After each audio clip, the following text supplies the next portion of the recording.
On March 21st, 1983, Pink Floyd released an album that didn't just top the charts, it effectively liquidated the band.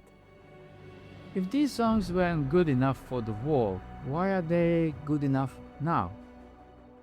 If you look at the back cover of the original LP, there is a credit that reads like a death certificate. It doesn't say produced by Pink Floyd, it says Requiem for the Post-War Dream by Roger Waters, performed by Pink Floyd. Slightly flabbergasted by it, but I think that's a slightly over-emotional way of putting. By the time the red light went on in the studio, David Gilmour and Nick Mason were essentially session musicians in their own band. Rick Wright, the man who provided band's atmospheric soul, had already been forced out. This wasn't a collaboration, it was a cold war.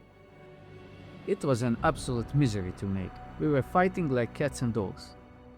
Today, we're going into the dangerous frequencies, the secret technology in 3D, and the ego clashes that made the final cut the most brilliant and most hated masterpiece in rock history. To understand why the final cut sounds so hollow compared to Dark Side of the Moon, you have to look at the empty seat in the studio. During the sessions for The Wall, Roger Waters had officially fired Rick Wright. David Gilmour was the only one left to challenge Waters, and the friction was immediate.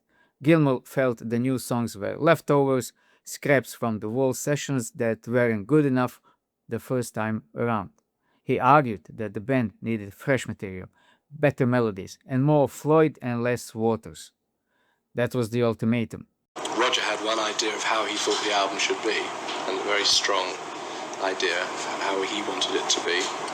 And I simply thought he was wrong. The democratic Pink Floyd that had conquered the 70s was dead. Arguments being so sort of severe because our outlook was so opposed at that time. He didn't want me to continue producing. What replaced it was a recording process so psychologically heavy it physically exhausted the engineers. Waters was using the studio as a confessional for his grief over his father, who died in World War II, and he wasn't interested in anyone else's creative input. Roger felt it necessary to announce aggressively that since whatever I did was drumming, I couldn't claim either extra royalties or credit for any of this work. This is where the video gets dangerous for your ears. Waters wasn't just obsessed with the lyrics, he was obsessed with the new experimental technology called holophonics. Created by Hugo Zaccarelli, holophonics used a dummy head with microphones in its ears to capture sound exactly as the human brain perceives it in 3D space. Of course I expressed my opinions, yeah. Because I was producing the records, and so was he, and so was who else? Ezrin. The Wall, who was it? Ezrin and James Guthrie. Waters wanted the listener to feel the war. Think about the track Get Your Filthy Hands Off My Desert. If you listen on headphones, a missile flies across your room and explodes behind you. In 1983, this was terrifying. It was designed to trigger a fight-or-flight response. It wasn't just music anymore, it was an immersive psychological assault. But the tech caused more friction.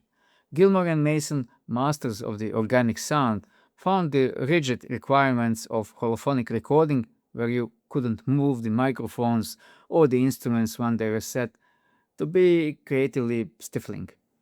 De Geer was now the lead member of the band. The most heartbreaking part of the final cut is the silencing of David Gilmour. Producing, my opinion was so different that it was just being counterproductive. You go ahead and do it, finish it. He had the opportunity to make the album exactly the way he wanted to make it. I went in and played guitar when I was required. Usually, a Pink Floyd album is defined by his soaring, blues-infused solos. I think a lot of music is not up to the standard. There are 3 good songs on it, and I think the rest are rather weak. But here Waters was dictating almost every note. Gilmour's solos were being shortened or buried in the mix. I don't like it very much. The way I wanted to do it would have been a much better way of doing it. I think a lot of the music just isn't up to standard myself. I think there's 3 good songs on it, and I think the rest is rather weak. In fact, tensions got so bad that Gilmour eventually asked for his name to be removed from the production credits entirely. I stopped working on the production of the album and left it entirely to him and said, "You go ahead and finish it." He didn't want his name associated with an album he felt was garbage. They never toured the album. They didn't even play the songs live as a unit. They finished the record, walked out of the studio, and didn't speak as a full band for over 20 years. The final cut of the title wasn't just a surgical metaphor, it was the final cut into the heart of the partnership. I like all Gilmour solos. I say so often. I say so, I believe, in the sleeve notes on the new record. So 40 years later, how do we view this album? For some, it's the most honest work Waters ever did, a raw 3D exploration of trauma and post-war dream. It's clear that it's the album that Waters intended it to be, and it's equally clear that Pink Floyd couldn't have continued in this direction. For others, it's the sound of genius destroying the very chemistry that made his band great. The final cut proved that you can record 3D missiles and perfect audio frequencies, but you can't record soul when the people in the room are no longer speaking. There's nothing wrong with Dave's solos. There's nothing wrong with his solos on The Wall, or his solos on Animals, or his solos in Dark Side of the Moon, or Wish You Were Here, or the final cut, or any of the work that I did with him. I'm a fan. It is a masterpiece of technical brilliance and a tragedy of human ego.